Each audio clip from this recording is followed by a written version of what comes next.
Welcome back, everyone. This is episode 302 of the Super Kelly Brothers podcast for the 8th of June, 2025. I'm Sloan Kelly. And I'm Jody Kelly. Good evening. Good evening. How's things? Fandabidozy. Nice. Yep. Enjoy your barbecue? Had a wee barbecue today to celebrate a birthday. One of my son's birthdays. Had a right good time. Right good time. That's nice. good. Very nice. Very nice. Very nice indeed. And you were being a tourist in your own town. I was, yeah. That was yesterday. Yep. I went to Hill House in the old in the back of the town, which is a Charles Rennie Mackintosh designed house. Yeah. And it's fascinating, and you should go, and it's really good. We were wandering around the the walkway that goes around the outside of the house. And we're like, God, there's some cracking views of the Clyde here. I bet you don't get that from inside because the inside is a wee bit lower. Then you go inside and look outside the bedrooms. Cracking views of the Clyde. Yeah. Well, when I was there, that big tent wasn't over it. Oh, wasn't it? Okay. No. They've put that on in the last 4 years. You should go. So, you should go now because you get some unique views of. It's a lovely, lovely building. You go right over the top as well of the house. Like there's a walkway over the top of the house. And I'm not particularly great with heights, but it was fine. It was okay. Until Anime started jumping up and down on it, of course. And I'm like, please stop. She goes, it's fine. Look, it's fine. She's a child. I know. But I was like, don't please stop doing that. Don't do that. So, but yeah, other than that, it was great. It rained though. Good to do that. But that's the nice thing about Hill House. You're undercover.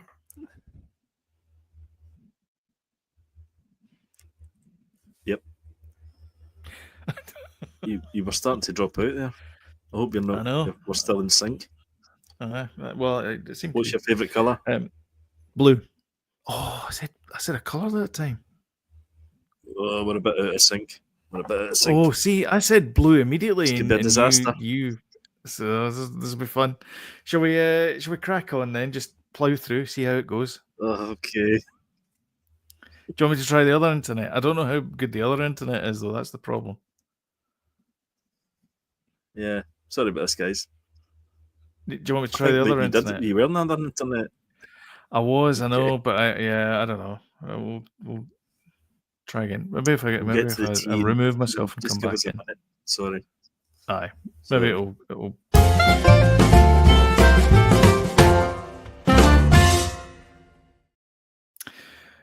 Start off with some news about the box office. Lilo and Stitch. Have you seen it yet? Nope. Well, $800 million says otherwise. Oh. that made that quite success. Quick. Yeah. It did. I've heard bad things about it though. So far, I have. And that's a bit of a shame. Yeah, it's kind of soured my want to go on to it because part of. There's a lot of good reasons for it. You guys were going to go and see it. Yeah, so we're going to go and see it on Father's Day, but now we're a bit kind of soured by it. There's no mention of Ohana. Right, okay. Stitch doesn't fix the family. Stitch fixes the family. That's the shtick.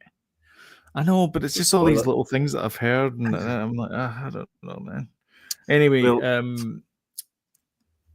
made $800 million at the box office. Yeah. So.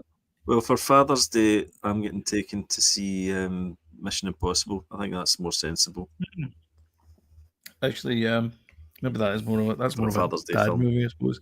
But then again, that was the whole point of Lilo and Stitch, because it was, it's a family film. Maybe we'll just go and see Tiny Tom Cruise. Watch it together. Yeah. Tom Cruise is making bank as well. He's got $450 million. I mean, it probably cost $450 million to make. So yeah, I'm hoping. I hope it does well because they work hard in these films, and they're doing these practical, stunts. Nobody. I mean, who else is doing stunts like that are as grand as he's doing? No, Nobody's doing these kind of things as grand as he's doing. nobody. No. So yeah, I want to see that, and I want to see it do well. Good old Nobody Tommy. does it better. Come on, Tommy. I know he's a bit of a kind of strange fella when it comes to Scientology and all that jazz, but he's a damn fine actor, and he's always, he's a damn fine movie star. 7 times out of 10, he's very good. I like watching 6 out of 10. 4.5. I like watching Tom Cruise in a movie. I think he's great at what he does, and he knows what movies to be in. And I think that's half the battle. He was obviously in a couple of Jack Reacher movies where he does not look anything like Jack Reacher, but I liked him so much. I got into the Lee Child's books, and I love the TV show. So, I mean, but remember, Sloan, the books are the books, the books are the books, the movies are the movies. I know, Dad. I try not to kind of, try and enjoy. If I've read a book, I try not to kind of compare too much because they've got to change things in the movie. Even if it is what the guy looks like. The big example we always give is Ready Player One. There's no way that book would have been made a good movie. That's exactly what was crossing my mind there. Yeah. And if they ever do a second movie, there's no way they'll do the same as the book because it won't. The second book does not transfer as a film at all. I don't think as an exciting. If Steven Spielberg's going to do it again, an exciting adventure, it doesn't really translate from book to film that way. So they need to change that as well. Yeah. Ballerina, which is the John Wick continuation thing with Ana de Armas. It made 51 million at the box office this weekend for opening weekend worldwide. But that's okay because their budget is not big, is it? Their budget is threepence halfpenny for these John Wick movies. They're not a lot, and I can't imagine Ana de Armas is getting a lot of money to be in this movie. No, and you do think to yourself, right? Okay, it's made that amount of money, but historically those movies have done pretty well because the budget's not been big. So they're making their money back there. Yeah. And I mean it'll make it's the opening weekend for this. For that movie. That's decent. That's decent for them then. That's really good. Actually, it's decent. Yeah. Actually, do we know what the budget is for Ballerina? Let's have a wee quick look. Just off the top of your head, obviously. I'm just thinking about. It's not using the internet here. This is just him thinking. That is the noise of my head. That's not the clack of a keyboard. No. It's just. I'm gonna guess 80 million. Like cogs. I'm gonna say 80 million. I think is the budget for it. Yeah. That's a decent budget. Decent budget, but not bad. But I mean, if you made more than half of it, if that's the opening, that's going to do pretty well. I think. Yeah. As long as but also after the 4 weeks, that's when it starts to take like a hit because I think it's after 4 weeks it starts to go to like 50%, and then after that it goes to 25%, and then 12.5%, and then it just drops off after that, and that's where you end up doing the streaming. Streaming. Yeah. Obviously, this has affected some movie companies. Two of the biggest movie companies out there, Warner Brothers, Discovery, and Disney, this week have both announced massive layoffs. So Disney... Whoa. Let's start with Disney here. Laying off several hundred more people around the world with workers from its film, television, and finance departments. The entertainment giant has been under pressure as viewers move away from cable TV subscriptions in favor of streaming platforms. And unfortunately, there ain't no money in streaming, which is this a big kind of thing that people have been realizing. Why didn't we just give it to Netflix? Just let them realization of stream wars not working. The slow realization that we in fact need advertisements in media to keep it going. because that's what bills, and it's not actually subscriptions.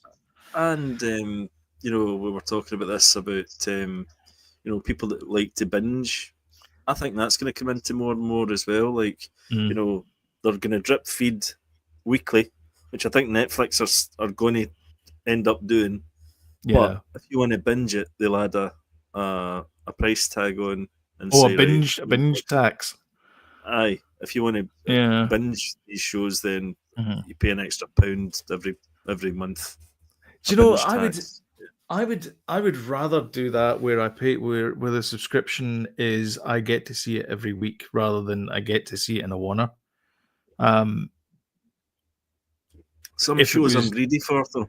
It depends. So that's where they'll get you, Sloan. That's where they'll get you, because you'll be like, I don't want to binge this, but I really want to binge that. So, but it's the death of.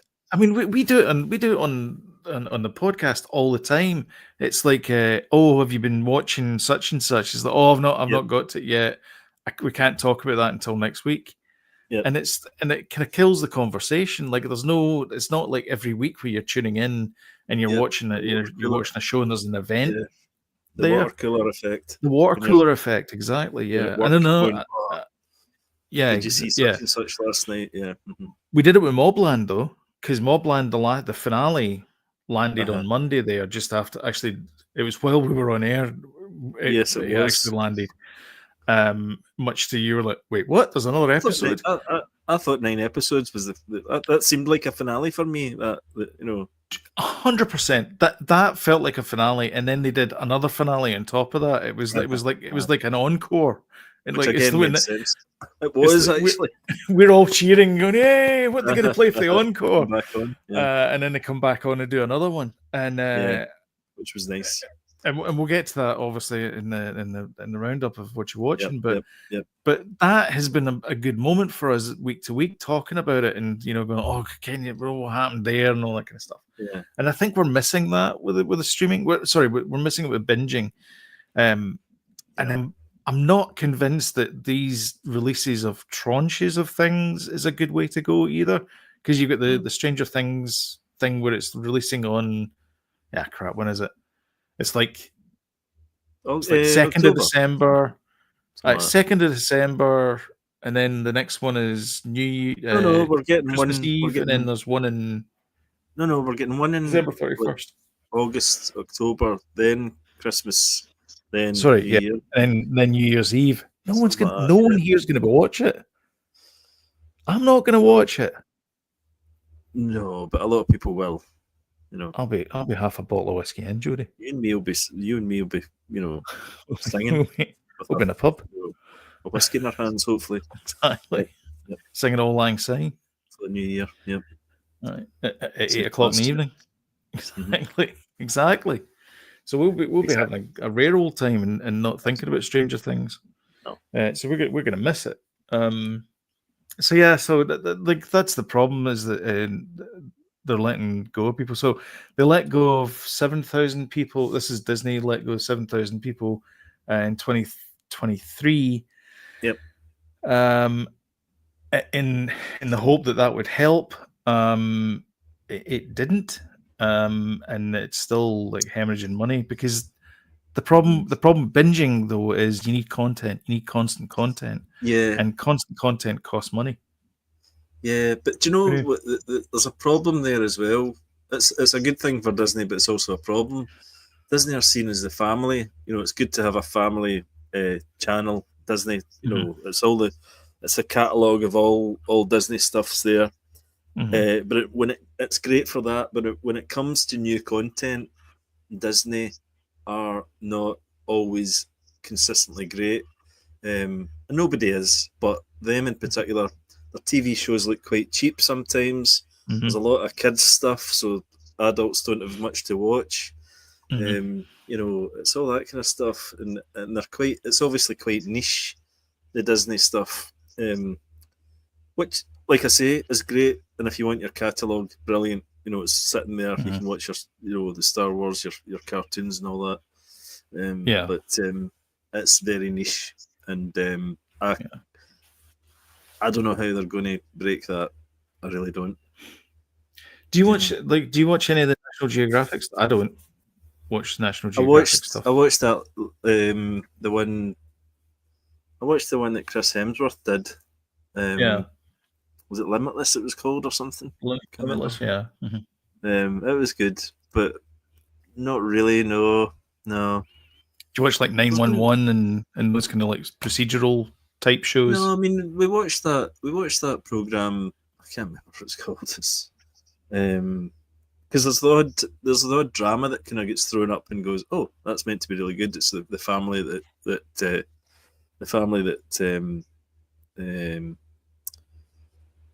adopt a girl and they've from Ukraine, and it turns out that she's a dwarf. That one. What? Exactly. Yeah. So, it was somebody said to Evelyn about that show. There's a documentary about it, and it's something about the strangest thing about Natalie, whatever her name is, and this wee girl moves in with this family. They've got three boys. They treat her like a wee sister and everything like that. But then weird things start to happen, and gradually they're like, wait a minute, this is not a 7-year-old girl. This is like a 17-year-old girl. You know? Oh, right, okay. The Strange Case of Natalie Grace, is that what it's called? Something like that. Strange Case of Natalie Grace. Is it but the drama has got Meredith. It's a drama that's on Disney Plus. Right. But the documentary's on Discovery. Plus, I see. Okay. Okay. Right. Yeah. There's a TikTok video where this bus driver grabs this little kid by the scruff of the neck and throws him off the bus. Like, get off the bus, I told you before. And then throws his backpack at him. And then there's a big crowd seen the goes round. Yeah. Big crowd goes round. I'm like, this is ridiculous. What are you doing? That's a little kid. Turns out it's a dwarf, a little person. And he's been trying to get on this bus like for free. Wait a minute. This sounds like we are not anti-dwarf in this channel. No, we're not. No. It sounds like we are. No. We're not anti-dwarf. I love them. But it's the fact that it's the fact that it's an adult trying to screw the system kind of thing, which is really that's cool, man. You know. Do you ever think there's another guy as well that he was in his like 40s or 30s or 40s or something like that, and he looked like he was 17. No, not that guy. He was he looked like a 17-year-old kid. Right. So he's like 5'6" or something, 5'8", whatever.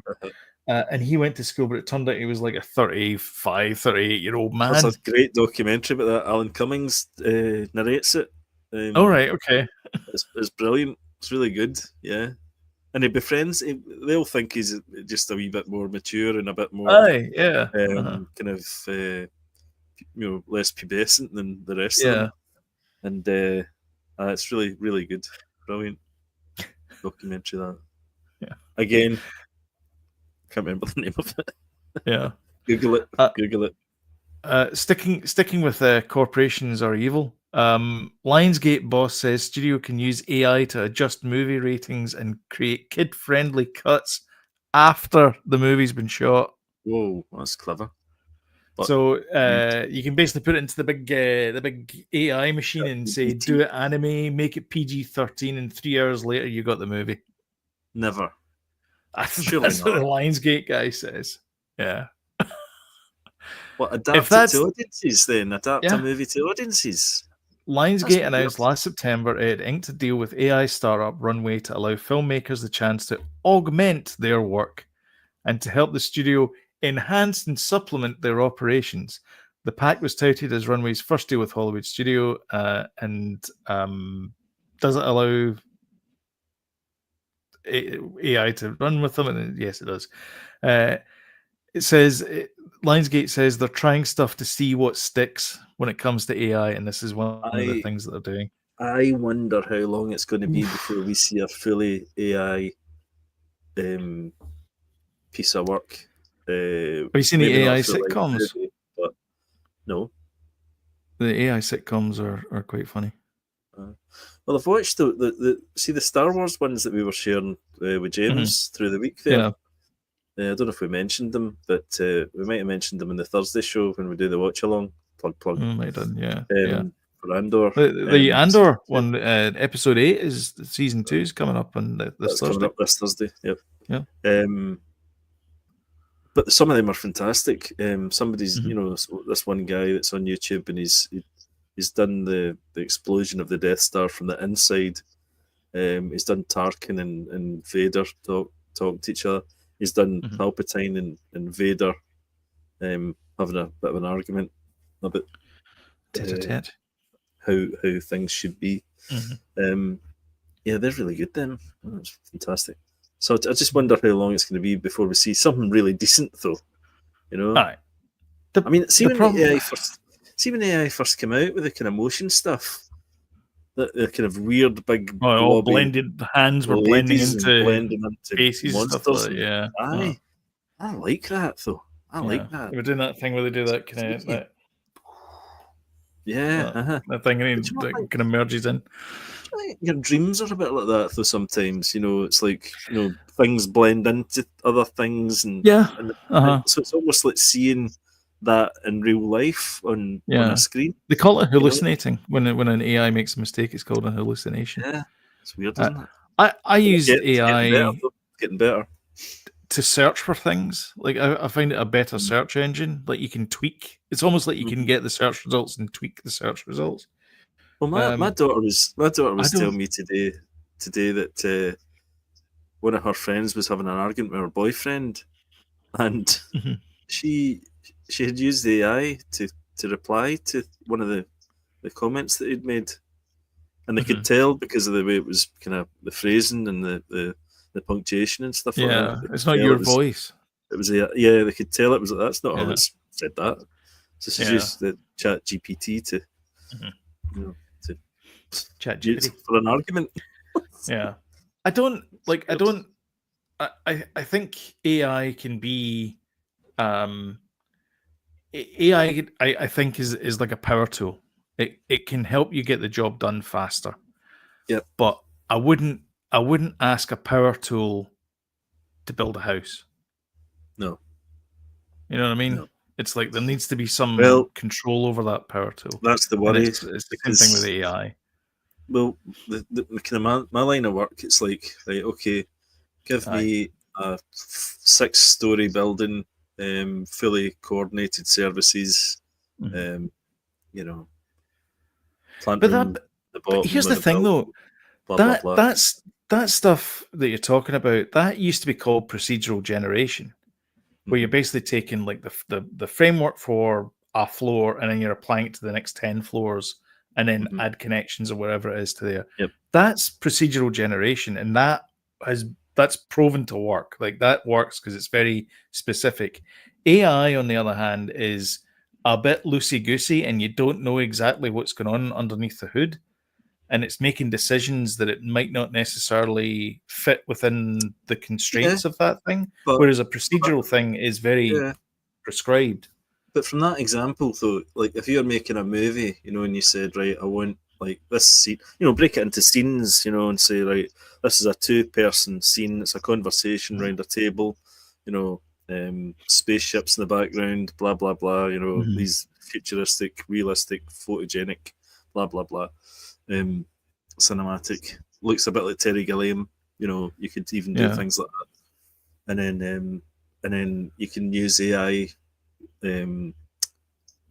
dub over AI script. The conversation. I can see it happening. Or maybe a half-hour short movie, and it's purely AI. The actors are.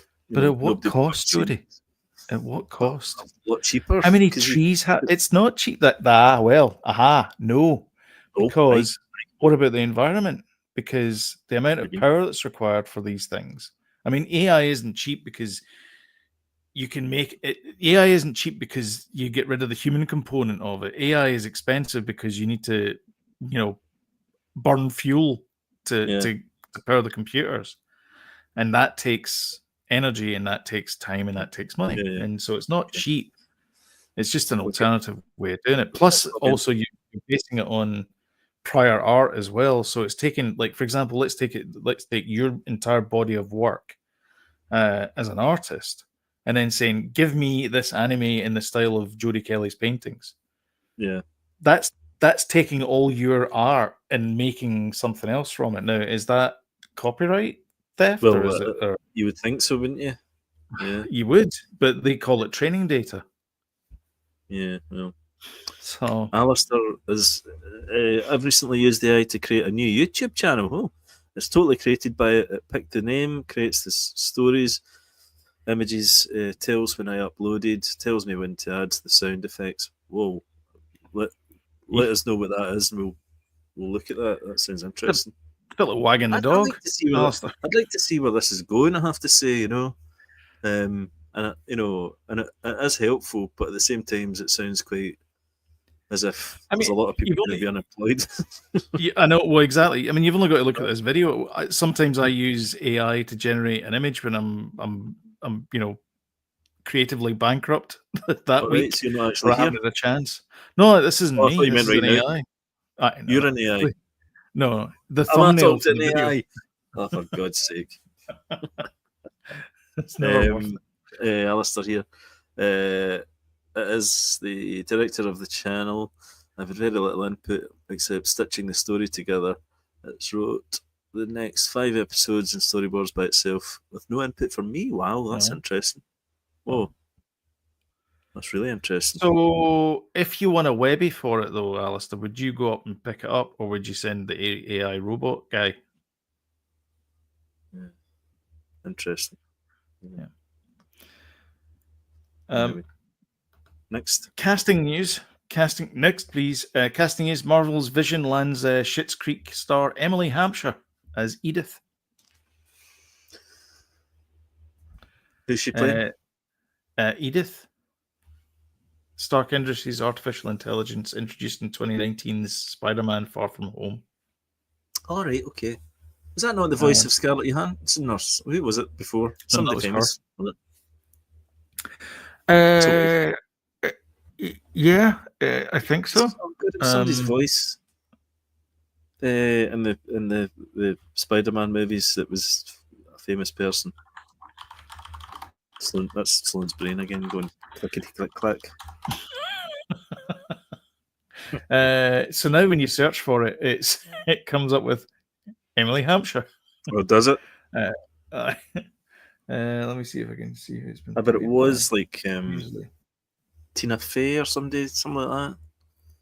No, not Tina Fey, but it was somebody. Dawn Michelle King. No, that's what it says. Really? I get mixed up. Dawn Michelle King voiced Edith in Spider-Man Far From Home. No, I'm reading the Spider-Man wiki, Julie. No, okay, then I believe you. Marvel Cinematic Universe.fandom.com/wiki/Dawn_Michelle_King. Okay. Okay. Fair enough. So it was nobody famous, so she's been cast as it. There you go. Did you like the movie Ma? I did actually. With Octavia Spencer. Did you see it? Good news. I did. Loved it. Great movie. I loved it as well. I loved it. Yeah. They're making Blumhouse are making a sequel for Tuppence Halfpenny. It's just like them. Exactly. Yeah. Do you know what?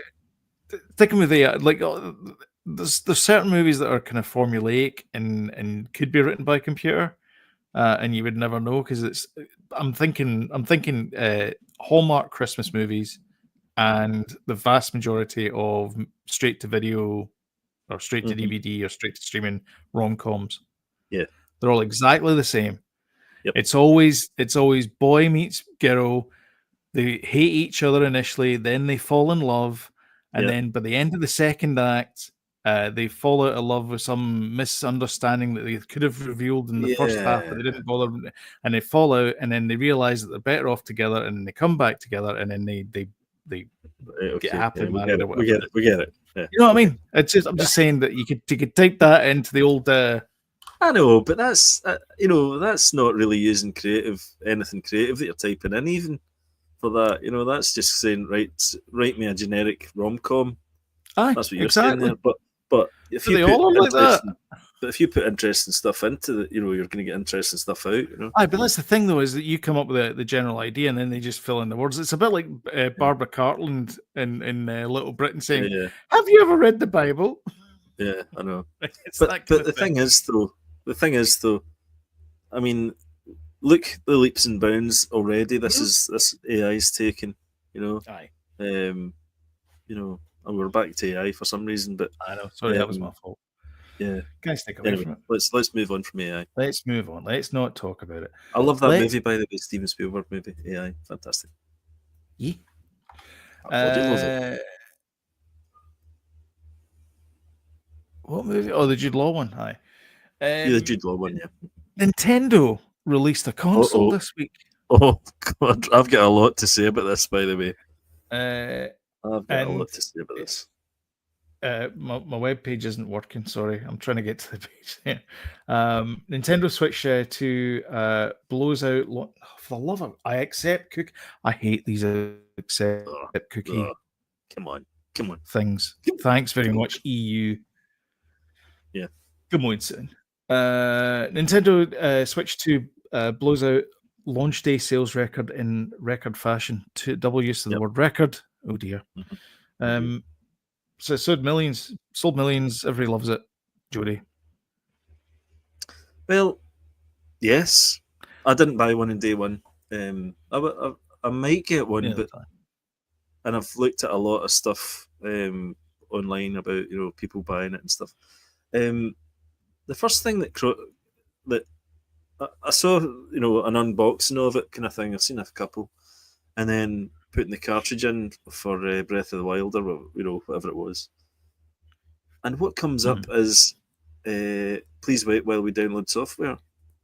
The physical cart is not a physical cart. That one. Yeah, so not that one. Or Mario Kart. They're both the things are on the disc. What? Not all of them are that way. Not all of them are that way. Not all of them.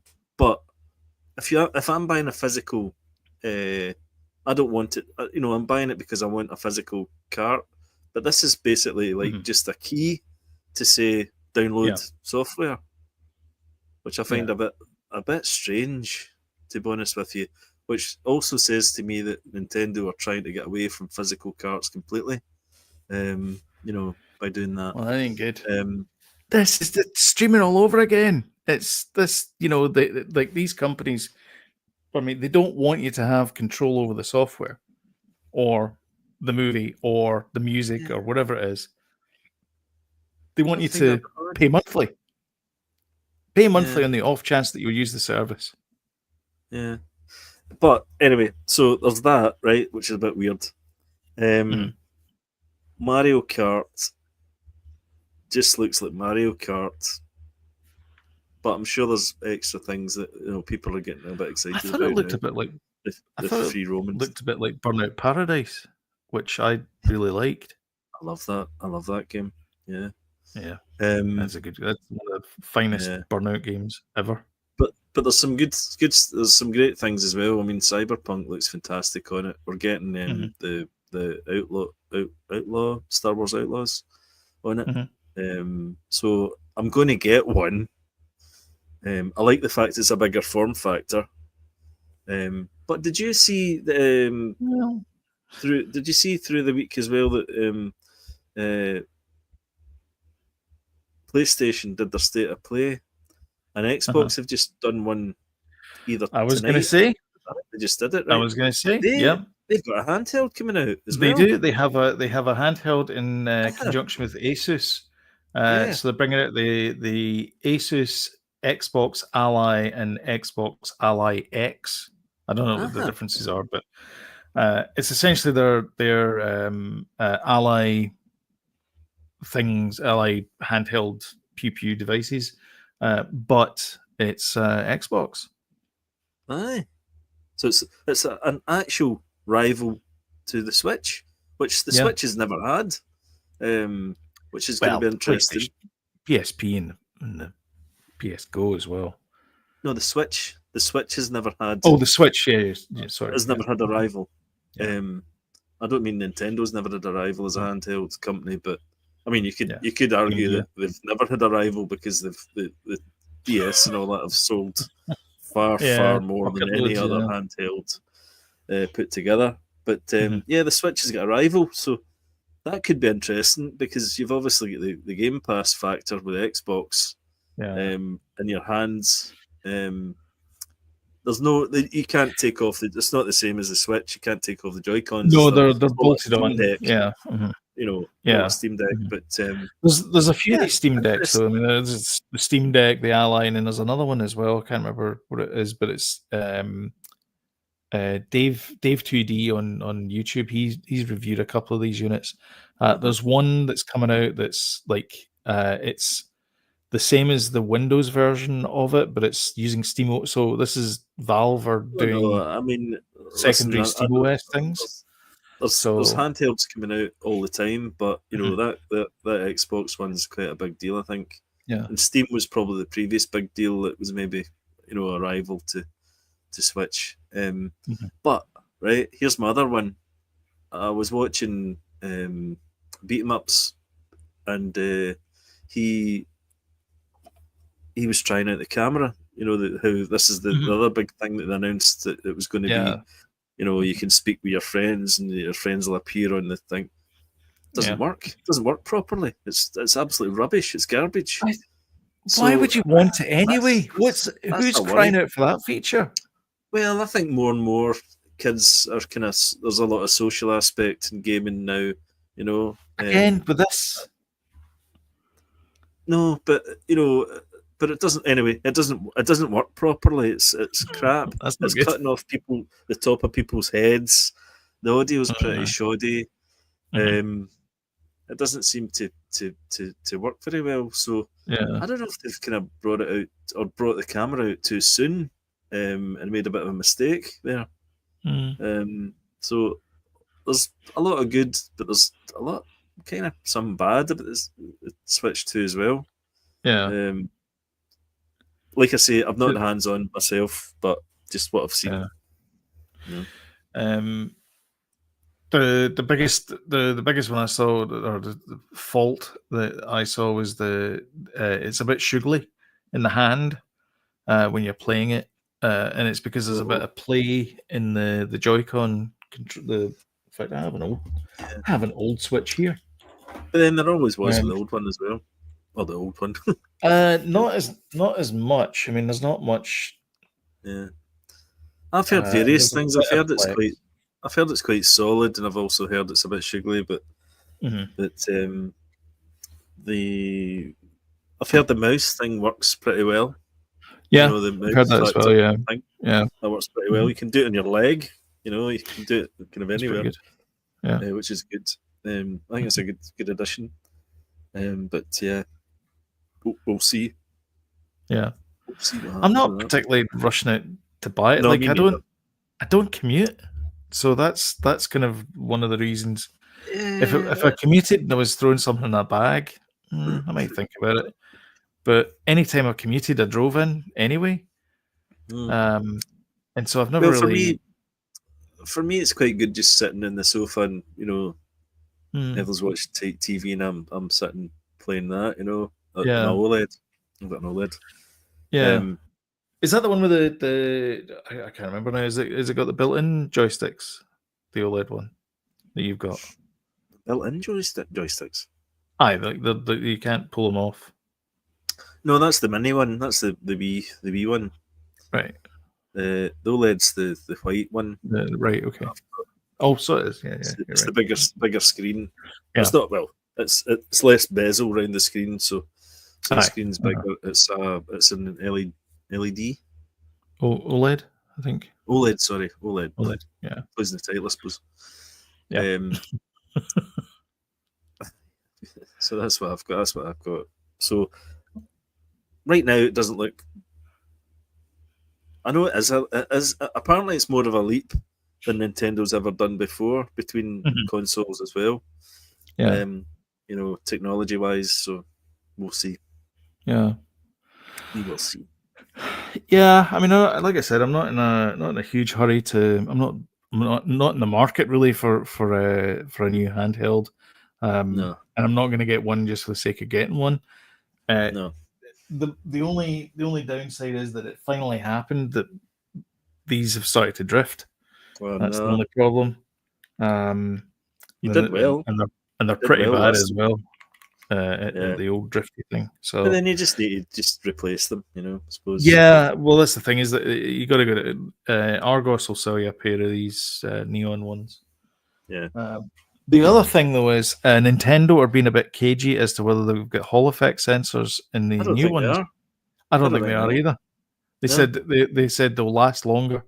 It's just a better design, I think, than an upgraded design from the previous ones. But no, they're not. I don't think they are. But that's the thing. It's like the Hall effect sensors is like an extra, I don't know, 50 cents or something. I don't know how much it is, but it's not a lot per unit. So, but the whole thing about them is there's no kind of it's the physical part of the original Joy-Cons, isn't it? Yeah, it's because you don't have that with the Holo thingy. Hall effect sensor, no.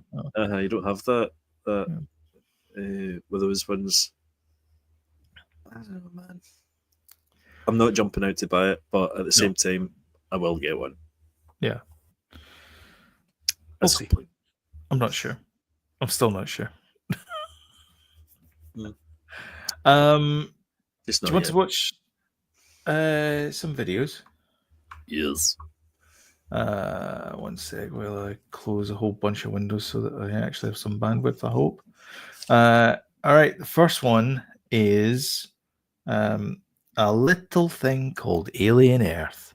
Actually, do you know what? Sorry, let me not do that. Let me do this one. It actually came out. It's similar to Alien. It's got aliens in it. It's all good. Exactly, it's all good. But it does have predators. Oh. So this is Killer of Killers, which came out on Friday. So this is actually out on Disney Plus. Oh, did it? Oh, God, I never knew that. I need to watch it. I love that. Yeah. I love that style. It's the kind of arcane style animation. 20 frames a second type. It's really cool animation, yeah. Or sort of the Spider-Verse kind of animation. Isn't it? Yeah, it's cool. Dalek. Was it? No, it was the samurai. I thought it was there for a split second. No. It just looks like a Dalek from behind. So this looks really good. So this is Samurai Land. So predators against. Yeah. Sounds like coming off the ship. That's cool. So Killer of Killers. That was out on Friday. Out on Friday, yeah. Disney. Yeah. On Disney Plus, yeah. There you go. And then this is coming out in August 12th. Sorry. It's not coming out soon enough for me. August 12th. This looks fantastic. It really does.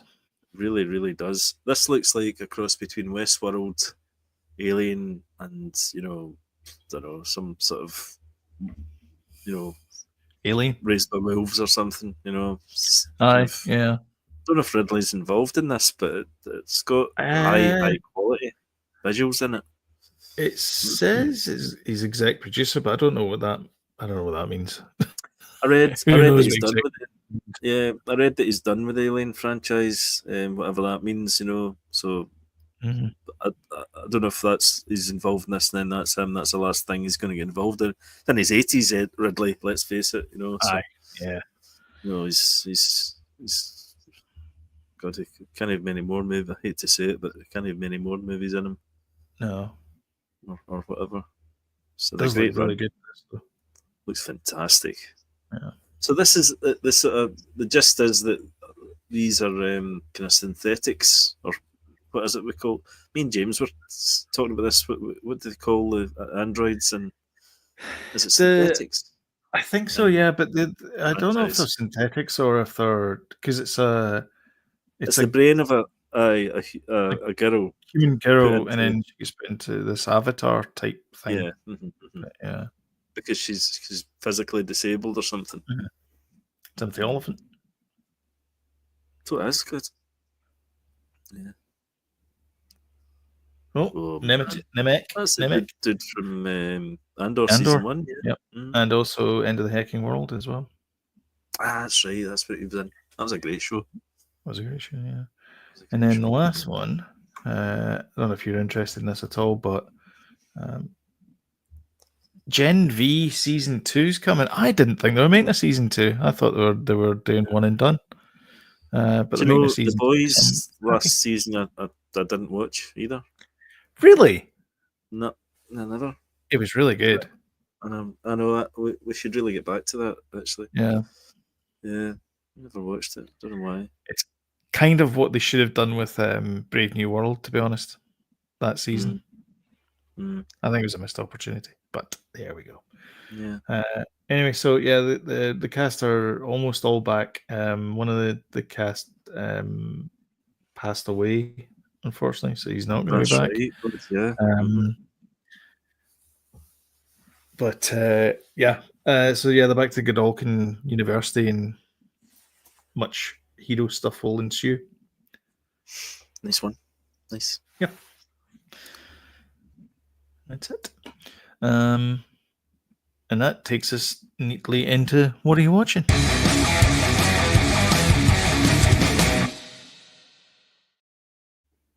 What are you watching?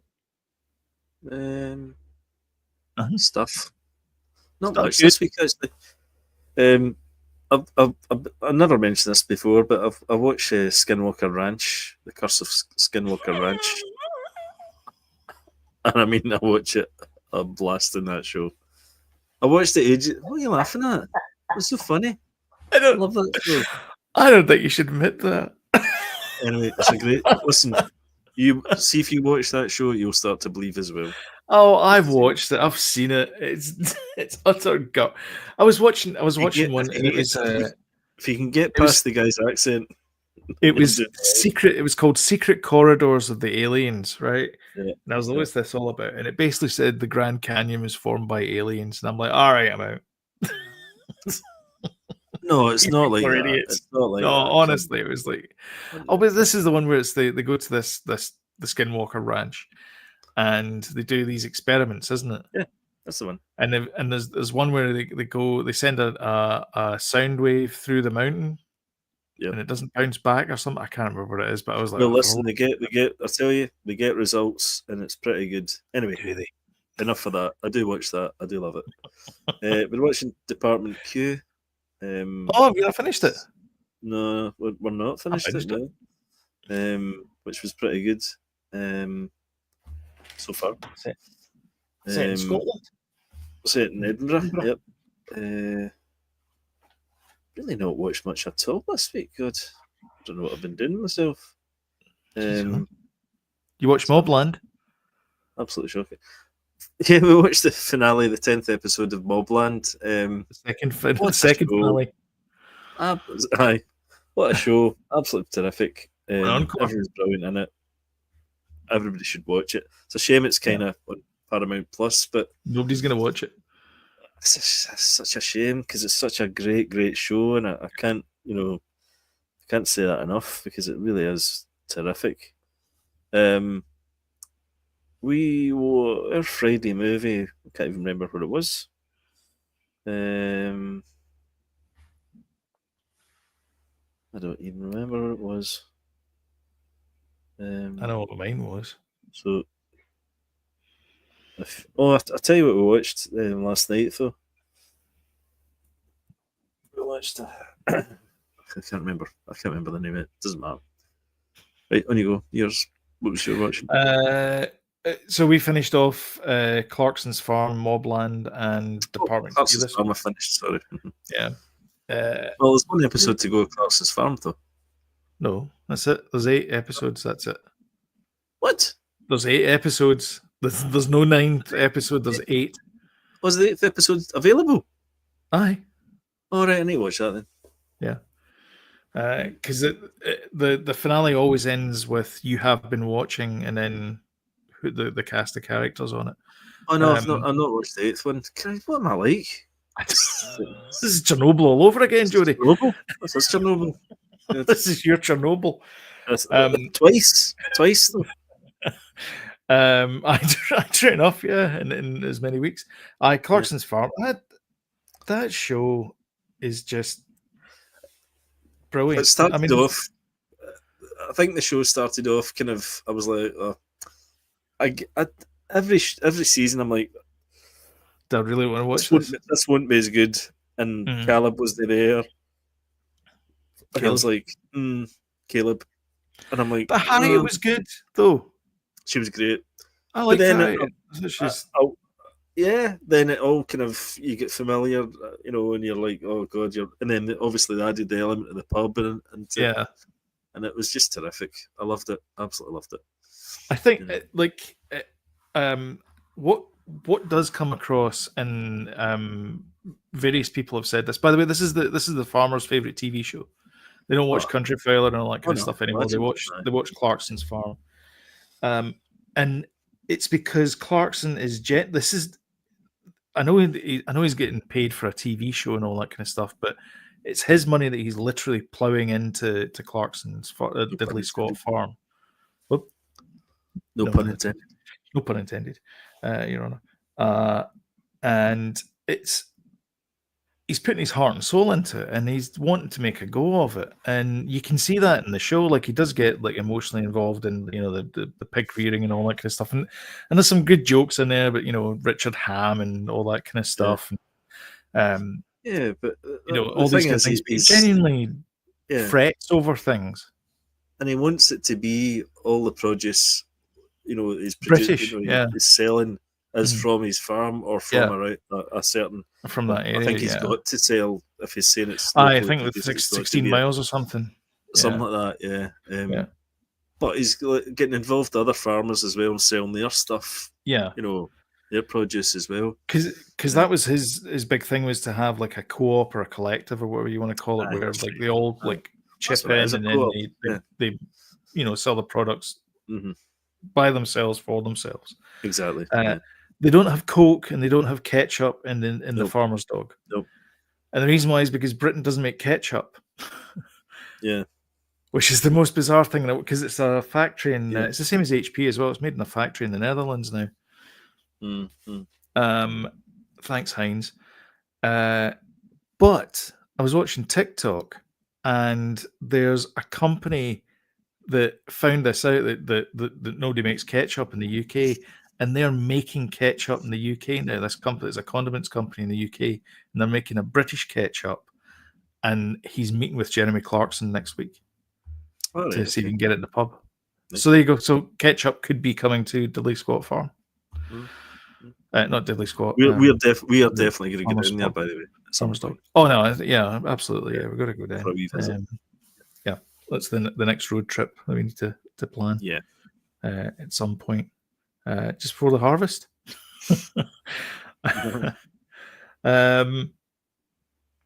We blasted through Department Q. I mean, we say we blasted through Department Q. We watched it every day. We didn't.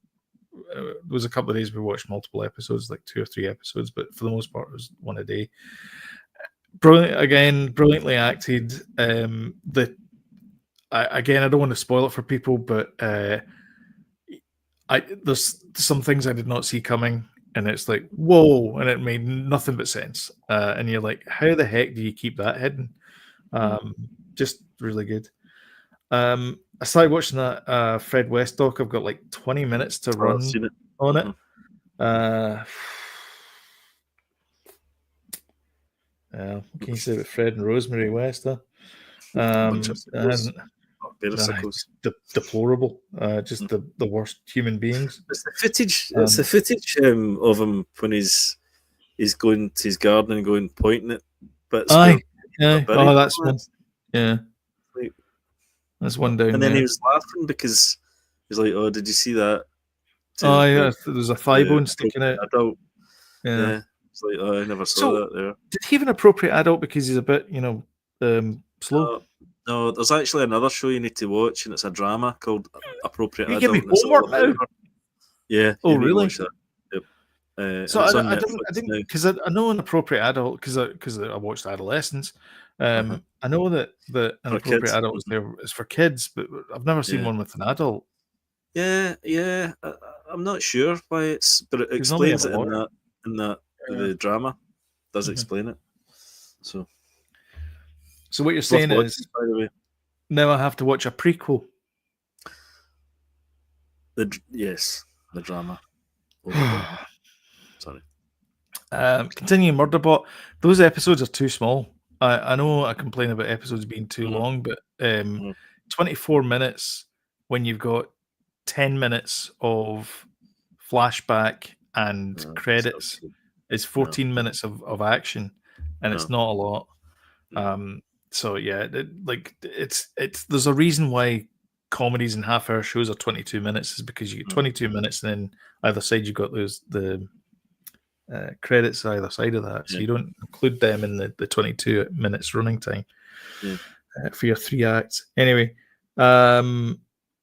so that's been a bit of a dampener on Murderbot, because it's every week it comes out, so it's like the episodes are almost as short as a Love, Death and Robots episode. So it's a bit annoying the fact they come out every week. Our Friday movie was Beetlejuice. Oh, you're not a fan? No.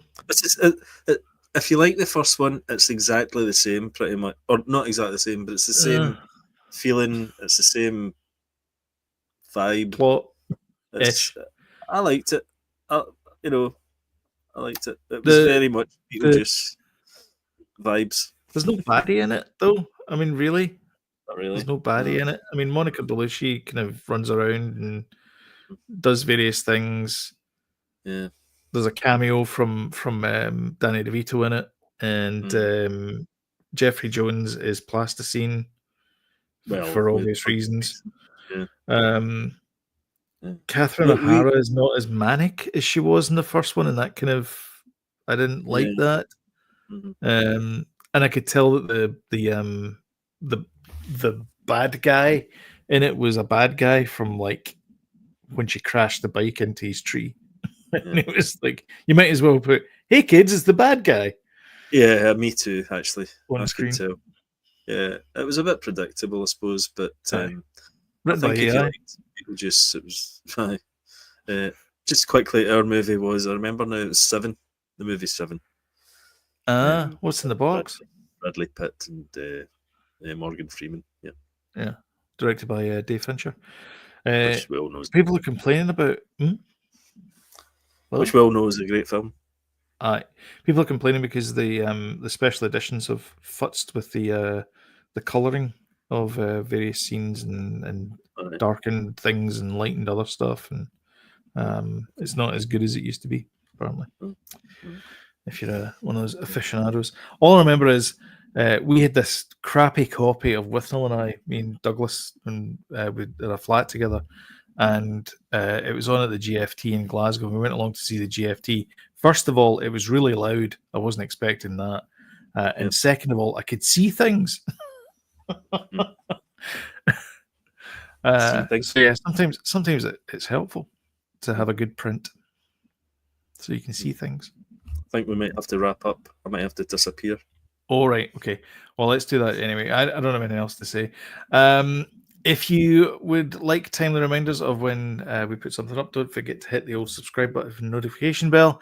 And if you wouldn't mind smashing the old like button and sharing on social media, that really does help the channel out, and we'd appreciate it very much. But both those options are free. We currently do a show on 8 p.m. on Sundays and on Thursdays just now. And join us next Thursday when we do a watch along of Andor Season 2 and Episode 8, which is the Gorman Massacre. So we'll see you guys on Thursday. Thanks very much for coming along, and thanks very much for commenting as well. And cheers, Alison. Catch you guys in the next one. Bye. Cheers.